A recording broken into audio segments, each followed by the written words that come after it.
T20 World Cup 52nd match Afghanistan Bangladesh கடையில் 25th June 6 AM start ஆகுது. அதோட ஃபேண்டசி ப்ரிவியூ பார்க்க போகிறோம். இந்தியா ஆஸ்திரேலியா இந்த குரூப்போட ஃபேவரட் அப்படிங்கிற மாதிரி சூப்பர் 8 மேட்சஸ் ஸ்டார்ட் ஆச்சு. ஆப்கானிஸ்தான் அகெயின்ஸ்ட் ஆஸ்திரேலியா போன போட்டியில் ஜெயிச்சதுனால ஆப்கானிஸ்தானுக்கான வாய்ப்பை க்ரியேட் பண்ணியிருக்காங்க. அதில் பங்களாதேஷும் ஆட் ஆகிறாங்க. இப்போதைக்கு எல்லா டீம்ஸுக்கும் ஓப்பனாக இருக்குது அப்படின்னு தான் சொல்லணும். பங்களாதேஷுக்கான வாய்ப்பு ஸ்லிம் அப்படின்னு சொல்லலாம். அவங்க ரன் ரேட் ரொம்ப மோசமாக இருக்குது அப்படிங்கிற அந்த பாயிண்டில் ஒரு இடத்துல ஆஸ்திரேலியாவோட ரன் ரேட் கீழே போகுது. இந்தியா பொறுத்த வரைக்கும் பெரிய மார்ஜினில் ஜெயிக்கிறாங்கன்னா அவங்க மைனஸ் ரன் ரேட்டில் போகிறதுக்கான வாய்ப்பு கூட இருக்குது. அப்போ பங்களாதேஷ் ஆப்கானிஸ்தானை நல்ல ரன் ரேட்டில் ஒரு 78 ரன்ஸ் வித்தியாசத்தில் ஜெயிச்சாங்கன்னா அப்போ பங்களாதேஷுக்கும் ஒரு வாய்ப்பு இருக்குது. இந்த சினாரியோ ஃபஸ்ட்டு. இன்னொரு பக்கம் இந்தியாவை ஆஸ்திரேலியா ஜெயிச்சிட்டாங்கன்னு சொன்னால் ஆப்கானிஸ்தானோட வாய்ப்பு ஸ்லிம் ஆயிரும், பங்களாதேஷுக்கான வாய்ப்பு இல்லை அப்படின்ற மாதிரி போயிடும். அண்ட் அப்போ ஆப்கானிஸ்தான் பெரிய மார்ஜினில் பங்களாதேஷை ஜெயிக்கணும் அப்படிங்கிற கட்டாயத்துக்கு வருவாங்க. ஒரு பாயிண்டில் இந்தியா ஆஸ்திரேலியாவை ஜெயிச்சிட்டாங்க அப்படின்னா ஆப்கானிஸ்தான் சிம்பிளாக பங்களாதேஷை ஜெயிச்சாவே போதும். அப்போ அவங்களுக்கான வாய்ப்பு இருக்குது. இதெல்லாம் சினாரியோஸை மைண்ட் பண்ணிக்கோங்க. MSC Cricket 11 அப்படின்னு சர்ச் பண்ணி டெலகிராமில் ஜாயின் பண்ணிக்கோங்க. அண்ட் டைமில் டீம் ஃபேண்டசி சம்மந்தமான தகவல்கள் கிடைக்கிறத பேஸ் பண்ணி உங்களோட ஓன் டீமை க்ரியேட் பண்ண பாருங்கள். ரியல் 11 செம்மையான ஆஃபர்ஸ் எல்லாம் கொடுத்துக்கிட்டே இருக்காங்க. ஸ்மால் லீக்குக்கு பெஸ்ட்டு மட்டும் இல்லை, நீங்கள் சைன்அப் பண்ணுறீங்க, ஃபஸ்ட்டு டெபாசிட் பண்ணுறீங்க அப்படிங்கும்போது 25% வரைக்கும் ரியல் கேஷ் கொடுக்குறாங்க. இது சூப்பரான ஒரு விஷயம் பார்க்கலாம். ஃபஸ்ட்டு டெபாசிட்டுக்கான ஸ்பெஷலான திங் இருக்குது, பயன்படுத்திங்க. ரியல் 11 இன்ஸ்டால் பண்ணலைன்னா டாப் கமெண்ட்ல லிங்க் இருக்குது, கிளிக் பண்ணி இன்ஸ்டால் பண்ணி என்னோடய ரெஃபரல் கூட பயன்படுத்த மறக்காதீங்க. ஆனஸ்வலே ஸ்டேடியம் செயின்ட் வின்சென்ட்டில் தான் இந்த மேட்ச்சு. செயின்ட் வின்சென்ட்டை பொறுத்த வரைக்கும் கொஞ்சம் ஸ்கோர் அவ்வளோ ஈஸியாக கொடுக்கறதில்ல, அதை பார்க்குறோம். 6 மேட்ச்சில் 5 பேட் ஃபஸ்ட்டு, ஒரு சேசிங் பேட் ஃபஸ்ட்டு ப்ரிஃபரபிள். ஆப்கானிஸ்தானை பொறுத்த வரைக்கும் அந்த ஒரு விஷயத்தை தான் விரும்புகிறாங்க. பட் ஒரு பாயிண்டில் மழை பெய்யறதுக்கான வாய்ப்பு இருக்குது, அதையும் பார்க்கணும். இது வரைக்கும் ஒரு சினாரியோ சொன்னோம், இது டிஃப்ரெண்ட் சினாரியோ. ஒருவேளை மழையினால் மேட்ச் தடைப்பட்டுச்சுன்னா 2 டீம்ஸுக்குமே ஒரு பாயிண்ட் கிடைக்கும். இப்போ ஆப்கானிஸ்தான் ஒரு பாயிண்ட் அப்படின்ற மாதிரி எடுத்திருப்பாங்க. ஒருவேளை ஆஸ்திரேலியா தோற்றுருந்தா ஆப்கானிஸ்தான் செமிஃபைனலுக்கு போயிடுவாங்க அப்படிங்கிற அந்த இடத்துக்கு போவாங்க. அதை பார்க்கணும். அண்டு 136 ஆவரேஜ் அப்படிங்கும்போது அவ்வளோவா எளிதாக ஸ்கோர் வரல இந்த ட்ராக்கில். அண்ட் பங்களாதேஷ் தான் அதிகபட்சமாக 159க்கு 5 அப்படின்றத எடுத்திருக்காங்க. அண்ட் செயின்ட் வின்சென்ட்டில் கொஞ்சம் ஸ்கோர் குறைவாக தான் வந்துக்கிட்டு இருக்குது. கண்டிப்பாக இன்றைக்கும் ஒரு மீடியம் ஸ்கோர் எதிர்பார்க்கலாம். 2 சைடுமே பவுலர்ஸ் ஸ்ட்ராங்காக இருக்காங்க. பேட்டிங் டேஸில் ஆப்கானிஸ்தானோட டாப் ஆர்டரில் இருக்கிற ஜட்ரான் அண்ட் குர்பாஸ் பெட்டராக விளையாண்டா அந்த மேட்சஸ் எல்லாம் ஜெயிக்கிறாங்க. அதை கொஞ்சம் பார்க்கணும். மற்ற மேட்சஸில் ஒரு தடுமாற்றம் இருக்குது. டெஃபினட்டாக அவங்க அந்த இடத்துல கான்சென்ட்ரேட் பண்ணி ஸ்டெடி பண்ண தான் பார்க்குறாங்க. ஸ்டெடி ஸ்டார்ட் 10 ஓவர்ஸ் வரைக்கும் ரன்ன பால் எடுப்போம், அதுக்கப்புறம் கொஞ்சம் அடிக்க ஆரம்பிப்போம் அப்படின்ற அந்த ஒரு விஷயத்தை ஆப்கானிஸ்தான் கையாளுறாங்க. அது சக்ஸஸாகவும் இருக்குது. அதனால் பேட் ஃபஸ்ட்டு அவங்க ப்ரிஃபர் பண்ணால் ஆச்சரியப்படுறதுக்குள்ள. ரெயின் இருந்தால் கூட பேட் ஃபஸ்ட்டு பண்ணலாம் அப்படிங்கிற தாட் அவங்களுக்கு வரலாம். ஏன்னா இங்கே அப்பப்போ பாசிங் சவராக போகவும் செய்யுது. பட் நைட் மேட்ச்சு நிறைய நேரங்களில் கொஞ்சம் டஃப்பாக இருக்கும். டேயில் கூட அந்த சன்சைனால் சில நேரங்களில் அந்த மழை விலகிடுது. நைட் மேட்ச்சில் கொஞ்சம் டஃப்பான ஒரு விஷயம். மழை பெய்ய ஆரம்பிச்சுன்னா கொஞ்சம் டஃப்பாக இருக்கும். எனிவே ஓவராலாக இந்த மேட்ச்சை பொறுத்த வரைக்கும் ஷார்ட் அண்ட் கேமாக இருக்கிறதுக்கான வாய்ப்பு தான் அதிகமாக இருக்குது. 150க்கு பிலோவாக 4 டைம்ஸு, அதே நேரத்தில் 170க்கு பிலோவாக தான் எல்லா ஸ்கோருமே வந்திருக்கு. இன்னும் சொல்லப்போனால் 160 பிலோவாக தான் எல்லா ஸ்கோருமே வந்திருக்கு. அண்ட் ஆப்கானிஸ்தான் ஜெயிக்கிறதுக்கான வாய்ப்பு அதிகமாக பார்க்குறேன். இங்கே ரெயின் ஃபேக்டர் அப்படிங்கிற ஒரு விஷயம் இருக்கிறதுனால டாஸ் வின் பண்ணுற இந்த டீம் சேசிங் ப்ரிஃபர் பண்ணால் அந்த சேஸ் பண்ணுற டீம் ஜெயிக்கிறதுக்கான வாய்ப்பும் இருக்குன்னா இந்த நம்பர் அப்படி சொல்லலை, ஆனால் சேஸ் பண்ணுற டீம் ஜெயிக்கிறதுக்கான வாய்ப்பு அதிகமாக பார்க்குறேன். இந்த டக்கோத்தில் இதெல்லாம் ஆட் ஆகும்போது கொஞ்சம் டஃப்பான ஒரு விஷயம். அந்த டீம் ஜெயிக்கும்னு சொல்கிறது. பட் ஆப்கானிஸ்தானுக்கு அட்வான்டேஜ் இருக்கிறதா பார்க்குறேன். குர்பாஸ், இப்ராஹிம், ஜட்ரான் 2 பேருமே நல்ல ஸ்டார்ட் கொடுக்குறாங்க. அவங்களோட அந்த பார்ட்னர்ஷிப் அப்படிங்கிறது மற்ற எல்லா டீம்ஸோட ஓப்பனிங் பார்ட்னர்ஷிப்போட ரொம்ப பெஸ்ட்டாக இருக்குது இந்த சீசனில். அண்டு 3 டைம் 100+ போயிருக்காங்க. அண்ட் குல்புதீன் நைபு போன மேட்ச்சு வேறு லெவல்னு சொல்லலாம்.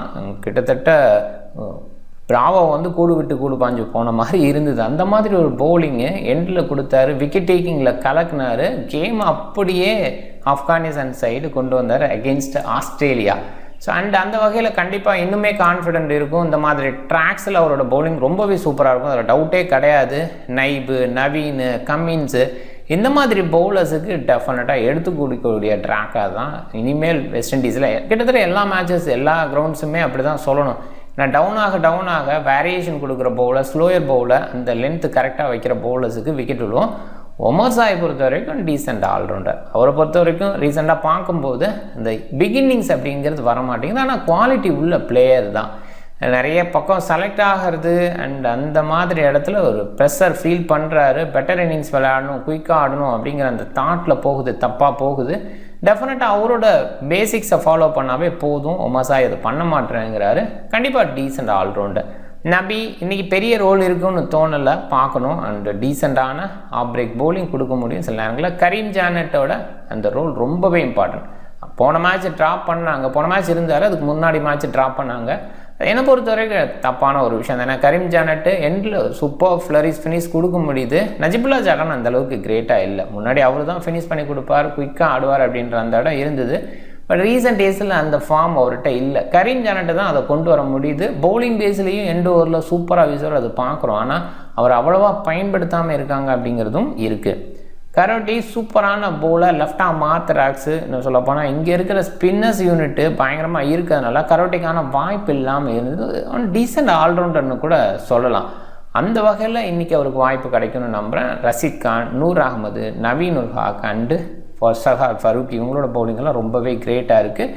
எல்லாமே ஐபிஎல்லில் இருந்த பவுலர்ஸ், அதை பார்க்கணும். ஸோ அந்த மாதிரி பெரிய இடத்துல எக்ஸ்பீரியன்ஸை கெயின் பண்ணியிருக்காங்க. இங்கே வந்து இது இம்ப்ளிமெண்ட் பண்ணுறாங்க, சக்ஸஸ்ஃபுல்லாக இருக்காங்க. நவீனோட முதல் ஓவர் போன மேட்ச்சில் அருமையாக இருந்ததுன்னு சொல்ல போனால் அவர் தான் கேமை முதல்ல திருப்பி கொண்டு வந்தார். அதுக்கப்புறம் நைப் வந்து கூட சப்போர்ட் பண்ணார், அது இல்லைன்னு சொல்லலை. பட் டெஃபினட்டாக நவீனோட ரோல் இம்பார்ட்டனாக இருந்தது அந்த மேட்ச்சில். ரஷீத் கான் சொல்லவே தேவையில்லை. நூர் அகமது விக்கெட் டேக்கிங் காலமில் கஷ்டப்படுறாரு, பட் நல்ல அவுட்புட்டு பவுலிங் பேஸில் எக்கனாமியாக இருக்குது. அண்ட் ஃபரூக்கி இந்த சீசனோட highest wicket taker, decent bowling கொடுத்துட்ருக்காரு.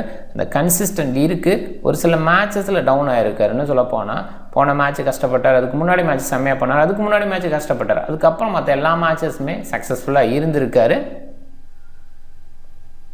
Bangladesh இந்த டீமில் மாற்றம்னு யோசிச்சா டன்சிட்டுக்கு பதிலாக சௌமியாவை யோசிக்கலாம். டன்சிட் ஒரு ஸ்டார்ட் அப்படின்றது கொடுக்க மாட்டார், கஷ்டப்படுறாரு அப்படின்னு தான் சொல்லணும். லிட்டனுமே கஷ்டப்படுறாரு. சாண்டோ கடந்த 2 மேட்சாக ஓகேவாக வந்திருக்காரு, ஆனால் பெஸ்ட்டான அவுட்புட் அவர்கிட்ட இருந்து வரமாட்டேங்குது. சக்கீப்போட ஃபார்மும் டவுனாக இருக்குது. பேட்டிங் பேஸில் இன்னும் கொஞ்சம் பெட்டராக பண்ணலாம். பெரிய டீமுக்கு எகென்ஸ்டாக கஷ்டப்படுறாரு. சின்ன டீம்ஸுக்கு எகென்ஸ்டாக ஃபார்ம் இருந்தது. இன்னும் சொல்ல போனால் இந்த சீசனில் ட்ரீம் டீமுக்குள்ளே வந்ததுன்னு பார்க்கும்போது சின்ன டீம்ஸோடு விளையாடும்போது வந்திருக்காரு, பெரிய டீம்ஸோடு விளையாடும்போது வரல, அப்படி தான் பார்க்கணும். ஹிரிடாயோட பேட்டிங் டீசெண்டாக இருக்குது. முகமதுல்லா ஃபினிஷிங் எக்ஸ்பீரியன்ஸ் அப்படின்றது இருக்குது, இருந்தால் கூட ஏதோ ஒரு வகையில் லேக் இருக்குது. பவுலிங் பேஸில் சில நேரங்களில் ஓவர் போடுறாரு, அவருக்கு கான்ஃபிடன்ட் கொடுக்குற மாதிரி நிறைய விஷயம் இல்லை. ப்ரொமோஷன் அப்படிங்கிற வகையில் எனக்கு கொஞ்சம் மேலே இருந்தால் பெட்டராக இருக்கலாம். பட் இங்கே இருக்கிற பேட்ஸ்மேன்ஸ் நிறைய டாப் ஆர்டர் பேட்ஸ்மேன்ஸ்னால முகமதுல்லாவுக்கான வாய்ப்பு மேலே கிடைக்கிறதில்ல. ஜாக்கர் அலியை இடையில ட்ராப் பண்ணாங்க, கண்டிப்பாக ஹாஸ்கால் தான். இவர் நல்ல ஃபினிஷராக இருந்திருக்காரு, அவருக்கான வாய்ப்பை கொடுப்பாங்க. மெஹதி ஹாசன் பார்க்கணும், இந்த இடம் தான் யோசிக்கிற மாதிரி இருக்கேன்னா, ஒரு பக்கம் ஆப்கானிஸ்தான் நிறைய ரைட் ஹேண்டர்ஸ் வச்சுருக்காங்க. மெஹதிக்கு பதிலாக ஒரு பாயிண்டில் தன்வீர் சைடு கூட போகலாம். மெஹதி பேட்டிங் பேஸில் இன்னும் சைன் ஆகலை. பேட்டிங் பேஸில் ஓகேவான பேட்டர், சில நேரங்களில் ப்ரொமோட் பண்ணி மேலே எதுவும் அனுப்பி அந்த ஒரு விஷயத்தை பண்ணலாம்.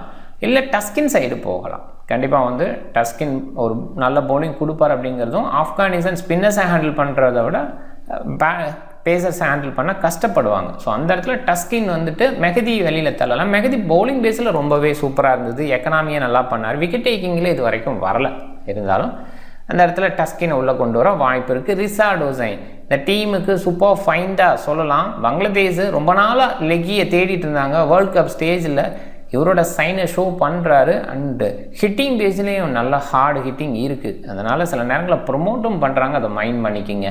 Tanzim Hasan, Sakib, right arm medium, decent fast bowling, extra பேஸும் இருக்குது. அதே நேரத்தில் வேரியேஷன் கொடுக்கணும்னா வேரியேஷன் கொடுத்து விக்கெட் எடுக்க முடியும்.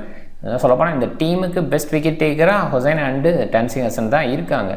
முஸ்தபிஸோட விக்கெட் டேக்கிங் கொஞ்சம் டவுனாக இருக்குது. இனிஷியலாக ஜோஸ் இருக்க ட்ராக்ஸில் ஒரு ஸ்விங் ஒர்க் ஆகும், அது இல்லாமல் இருக்கிறது பின்னடைவாக இருக்குது. இருந்தால் கூட பேக் எண்டில் முஸ்தபிஸ் விக்கெட் எடுக்கிறதுக்கான வாய்ப்பு இருக்குது, பார்த்துக்கலாம். ஆப்கானிஸ்தான் மோஸ்ட்லி இந்த பேட்டிங் ஆர்டர் எதிர்பார்க்குறோம், ஆனால் டாப் ஆர்டர் ஸ்டடி பண்ணுற அந்த இடத்துல ஃபஸ்ட் இன்னிங்ஸ் இருக்கிற இடத்துல தான் அவங்களோட ஸ்டெடினஸ் இருக்குது. குர்பாஸ் ஃபஸ்ட் இன்னிங்ஸில் ஒரு சூப்பராக விளையாண்டுருக்கார், ஒரு ஆவரேஜ் ஃபஸ்ட் இன்னிங்ஸ் ரொம்பவே சூப்பராக இருக்கும், அதை பார்த்தீங்கன்னா தெரியும். அண்ட் இப்ராஹிம் ஜட்ரானும் அந்த ஃபஸ்ட் இன்னிங்ஸில் பெட்டராக விளையாடுறத பார்க்குறோம். செகண்ட் இன்னிங்ஸ் இருந்தால் ஓரளவுக்கு ஸ்டெடி கொடுக்க முடியும் ஜட்ரான். ஓரளவுக்கு அவரை பொறுத்த வரைக்கும் 2 பக்கமே ஓகேன்னு தான் சொல்லணும். ஏன்னா ஒரு கிளாசிக் கிரிக்கெட் அப்படின்ற மாதிரி ஒரு ஹார்ட் ஹிட்டிங் அப்படின்ற மாதிரிலாம் போகிறதில்ல. ஸோ அந்த பாயிண்டில் ஜட்ரன் 2 இன்னிங்ஸ்லையும் வேணும்னா எடுத்துக்கலாம் அப்படிங்கிற தாட்டுக்கு போகணும். பட் குர்பாஸை பொறுத்த வரைக்கும் செகண்ட் இன்னிங்ஸில் கஷ்டப்படுறாரு, அதை பார்க்குறோம். நைபு நல்ல பிளேயர், நல்ல all-round performance, useful handy fielding அப்படின்றதையும் கொடுக்குறாரு. அண்டு இந்த யூனிட்டை பொறுத்த வரைக்கும் ஃபஸ்ட்டு டாப் ஆர்டர் ஸ்டடி பண்ணிட்டாங்க அப்படின்னா அதுக்கப்புறம் நபி, கரீம் ஜானட்டி இப்படி ஹிட்டிங் சைடு போயிடறாங்க. இவன் ரஷீத் கான் சைடு கூட போயிடுறாங்க, அதை பார்க்கணும். ஒரு வேளை இனிஷியல் விக்கெட்ஸ் விழுந்ததுன்னா நைப் ஒமர் சாயை வச்சு ஸ்டடி பண்ண பார்க்குறாங்க, மைண்ட் பண்ணிக்கோங்க. அண்ட் பங்களாதேஷை பொறுத்த வரைக்கும் மோஸ்ட்லி இந்த பேட்டிங் ஆட சில நேரங்களில் சக்கீப் டவுன் பண்ணிவிட்டு ஹிடாய் மேலே வராரு, அதை பார்க்குறோம். சக்கீப் ரொம்ப லேட்டாக வந்து பார்த்துருக்கோம், அது புரியாத ஒரு விஷயமாகவே இருக்குது.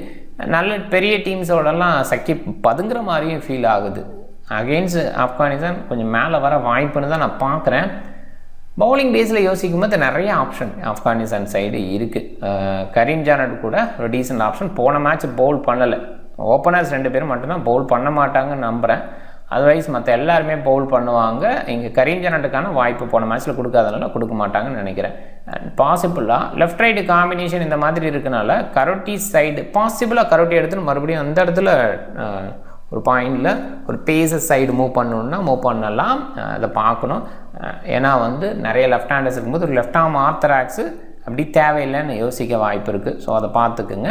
அண்ட் அவர் இருந்தாலுமே ஒரு டீசென்ட் ஆல்ரவுண்டர் அப்படிங்கிற மாதிரி எது இன்னும் சொல்ல போனால் டீசென்ட் பேட்டர் அப்படிங்கிற கன்சிடரேஷனுக்கு போக வாய்ப்பு இருக்குது. ஃபுல் கோட்டா பாயிண்டில் யோசிக்கும் போது ரஷீது, நவீன் அண்ட் ஃபரூக்கி வீசுவாங்க. ஸ்லாக் ஓவர் கன்சிடரேஷனில் நவீன் அண்ட் ஃபரூக்கியை பாருங்கள்.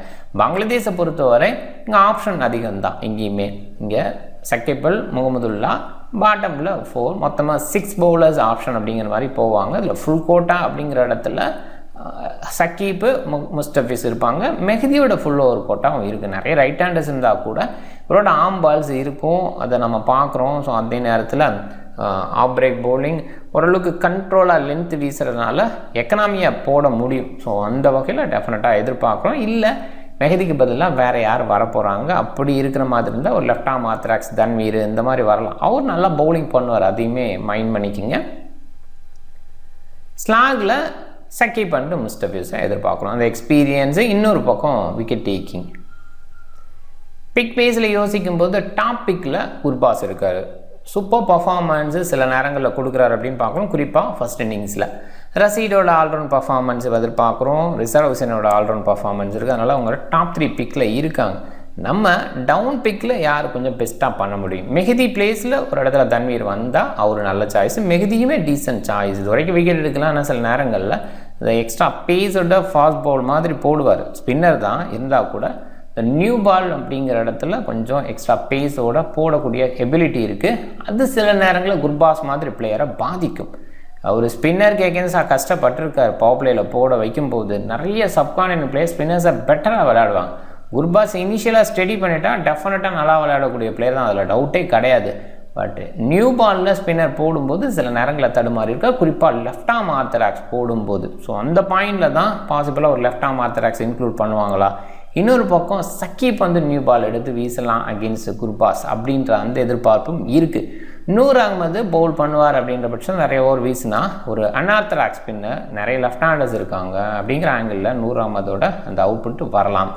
லிட்டன் தாஸ் டாப் ஆடல. நிறைய பேர் குர்பாஸ் சைடு போகிறதுனால லிட்டன் தாஸை கவனிக்கல அப்படின்னு சொல்லலாம். ஒரு அந்தளவுக்கு கிரேட்டாக இல்லைன்னு சொல்லப்போனால் இந்த மேட்ச்சு அவங்களுக்கு லாஸ்ட் மேட்சாக இருக்கிறதுக்கான வாய்ப்பு தான் அதிகம். ரொம்ப ஸ்லிம் சான்ஸ் தான் அடுத்த லெவலுக்கு போவாங்க அப்படின்ற இடத்துல இருக்குது. மேக்ஸிமம் லாஸ்ட் மேட்சஸில் லிட்டன் தாஸோட அவுட்புட் பெஸ்ட்டாக இருந்திருக்கு. அதனால் அந்த இடத்த பார்க்கணும். முஸ்டபிஸை பொறுத்த வரைக்கும் குறைவாக எடுத்திருக்காங்க. பாசிபிளாக ஃபஸ்ட் இன்னிங்ஸில் எண்ட் ஓவர்ஸில் விக்கெட் எடுக்கிறதுக்கான பாசிபிலிட்டி, அந்த லென்த்து பக்காவாக வீசுவார். ஸ்லோயர் பால் வேரியேஷனில் விக்கெட்ஸை எடுக்க முடியும். கேப்டன் சாய்ஸுக்கு ரஷீத் கான், குர்பாஸ், ரிஷாட் ஹுசைன் மேக்ஸிமம் அப்படி தான் போயிருக்காங்க.